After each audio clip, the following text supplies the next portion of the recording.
It would be very easy, I think, for us nowadays to think we've kind of seen and heard pretty much everything there is to see and hear when it comes to distortion.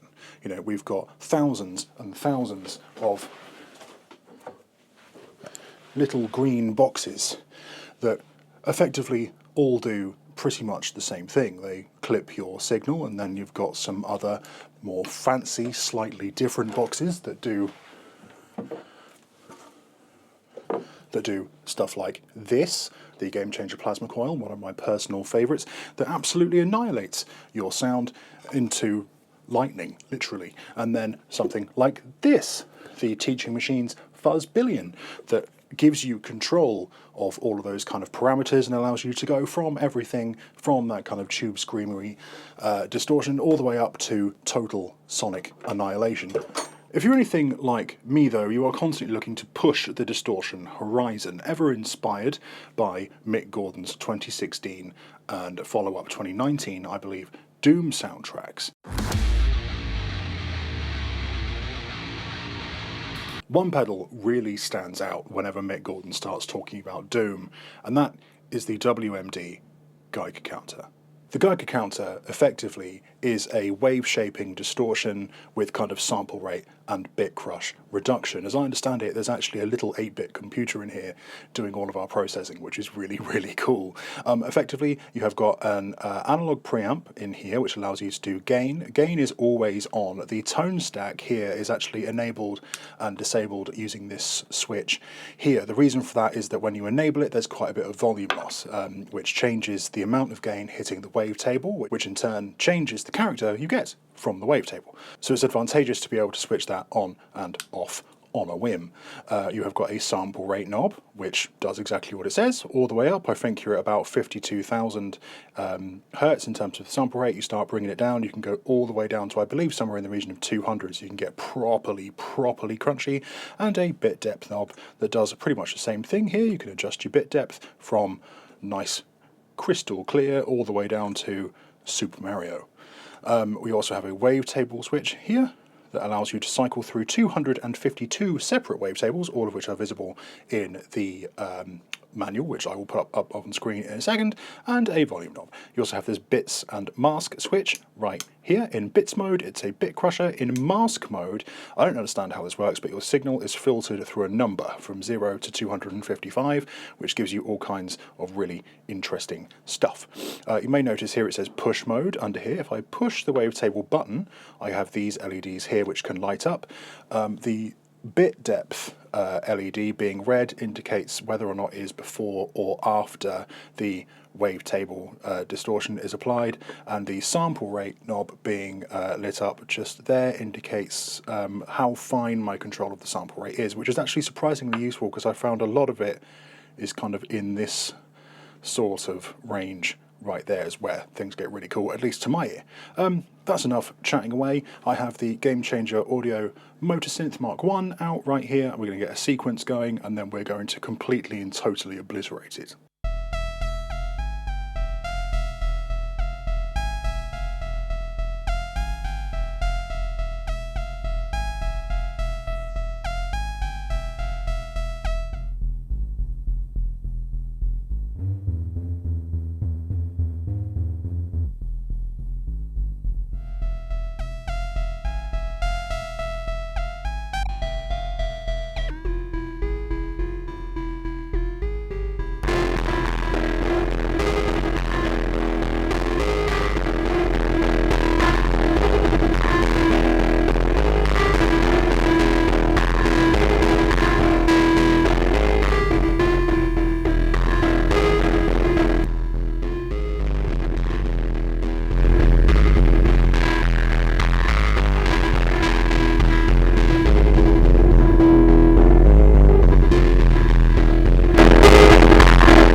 get the idea there. Distortion aplenty.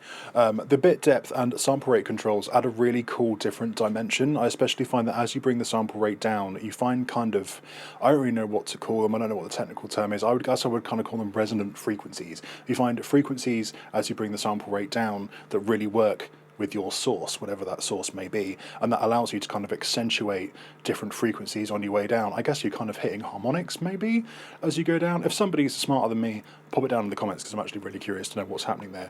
That bit depth knob, I have checked the manual, I did misspeak, it goes all the way down to 1 bit. You're 8 times lower than Super Mario. You can do all sorts of really, really fantastic stuff with that. It's also worth noting, something I didn't touch on before, is that it does have a CV input, so you could actually map the CV to bit depth or sample rate, or I believe even your wavetable, and have that moved with like an LFO or something like that. Super, super cool. I'm going to do another video on that because I have a few CV controllable distortion pedals that I've never interacted with in that way, so I'm really excited to try that with the MS-20, so that will be coming later. Get subscribed and all that stuff for that. Have to get that in there for YouTube. Okie dokie. Right, let's have a look at some different wavetables. There is 252 of them, so I guess we'll just kind of cycle through some cool ones.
So something really, really apparent there that we're seeing is as you bring the gain up, where that gain is coming from a preamp that is before any of the wavetable processing, as you bring the gain up, you are hitting that wavetable harder, the signal hitting the wavetable is harder, and you're just getting massive amounts of just, you know, brick wall square wave coming out of there.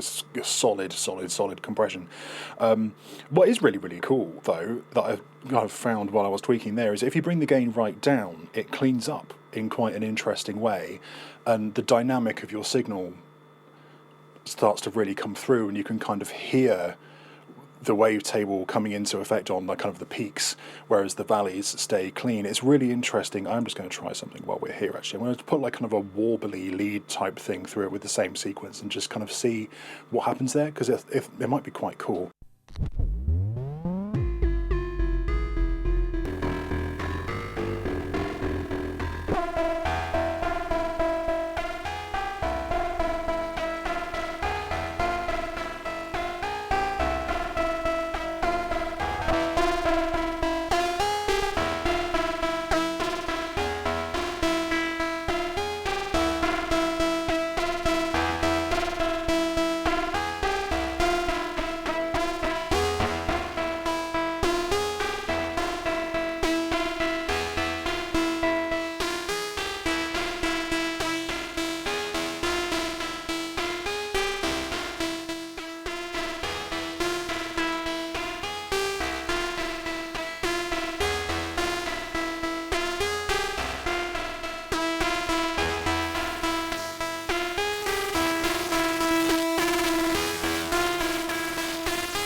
Yeah, really, really interesting. It's got this kind of warbly, super filtered, kind of messed up thing. I can immediately see why people gravitate to this for those kind of more cinematic or like gamey kind of game soundtrack type sounds, because on its own, without a mix knob, which I believe is present on the Geiger Counter Pro, it is a little bit restrictive in terms of what you can do, with, taking into account the variability of that gain knob there. However, loads of really, really interesting, quite kind of cinematic sounds on tap in this. I think I'm really looking forward to getting stuck in.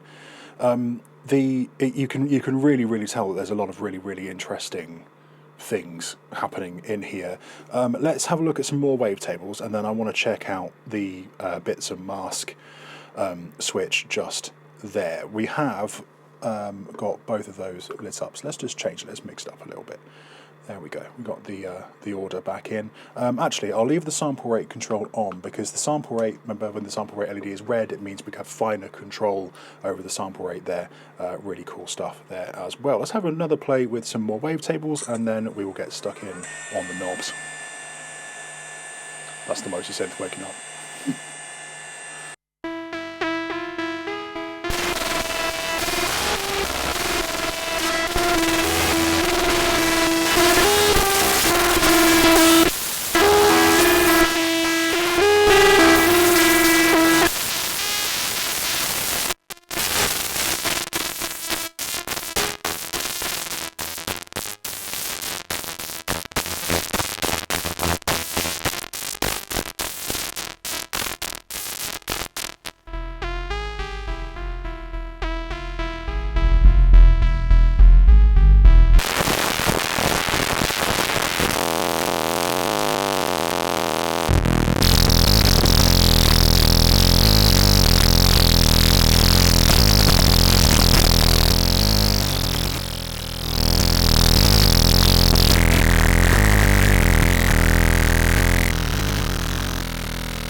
Okie dokie. The more astute among you will have noticed that the motor synth is gone. What we're going to do now is I have got some drums, literally just some drums pulled up from Serum, and we are going to run drums through it. I'm really excited about this because I think this is going to be unbelievably violent. Let's have a look.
It's quite angry, that.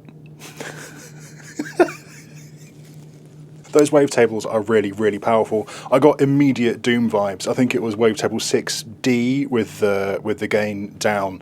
I mean, just immediate, instantaneous, doomy Mick Gordon-y goodness. You can totally see where this thing got used. I think he actually had two of them, which is kind of terrifying, actually, now that I've got one in my hands. I must admit, as much as I love this one, and I do love it, I am really, really wishing I had. I believe it's the Geiger Counter Pro. They're almost impossible to find, and when you do find them in the UK, they seem to be like £500 or £600. Like, they're really just eye-wateringly expensive. But you get a lot more control. I think you might be able to mix wavetables. I'll have to double check. There's multiple CV inputs, and there's a mix knob. I really, really am wishing that this had a mix knob. There's more bills in my future. The WMD Geiger Counter then is completely and totally unhinged. It is the apex. It is the top of the distortion Everest. I don't really see how it can get any nastier than this. It's worth noting, and this is just, this is just for me, as somebody who's lucky enough to have a fair few distortion pedals, it's not quite as rip your head off as I was expecting it to be. It's a bit more cold, it's a bit more clinical to use. It feels like you're digitally maiming a signal, which you are, and that's not a fault, it's not a criticism, but it's not as fun, for example, as something like the plasma coil, which if you go and watch the video, I basically spent the entire video laughing like a maniac and fist pumping because it was just absolutely atomizing. I think it was the Moog DFAM I used at the time, and it was just unhinged. It was crazy. This is a little bit colder than that. It feels a bit more digital, but that's okay. It is digital, and I mean, I guess the official advice from Nevermore Audio is get both. Thank you so much for watching. Thank you so much for sticking to the end. That's crazy. YouTube seems to have decided that it doesn't want to show my videos to anybody. So please do like, subscribe, comment, share, all of that sort of stuff, because yeah, sometimes I'm looking at those numbers and I'm like, oh man, it's just savage. It takes hours and hours and hours to make one of these videos, and then YouTube goes, meh, no. But yeah, thank you so much for watching. Thank you so much for sticking to the end. Let me know what you thought of the Geiger Counter down below. I got this one for £200 at second hand on, I believe it was Reverb or eBay or one of those. Totally worth it, at least for me. I'm going to use it on lots and lots of stuff. I actually have a project coming up where we are going to be chaining lots of distortion pedals together and running signal through all of them with modulation and all that sort of stuff. And coming up, we're doing a kind of like Doom, Warhammer inspired type musical project. If you want a vlog or something covering some of that with a mate of mine, then by all means ask down below and I will make it. It's going to be good fun. It's going to be really, really good. Final time, thank you so much for watching. I will see you in the next one. Oh, and check out the forum. It's good.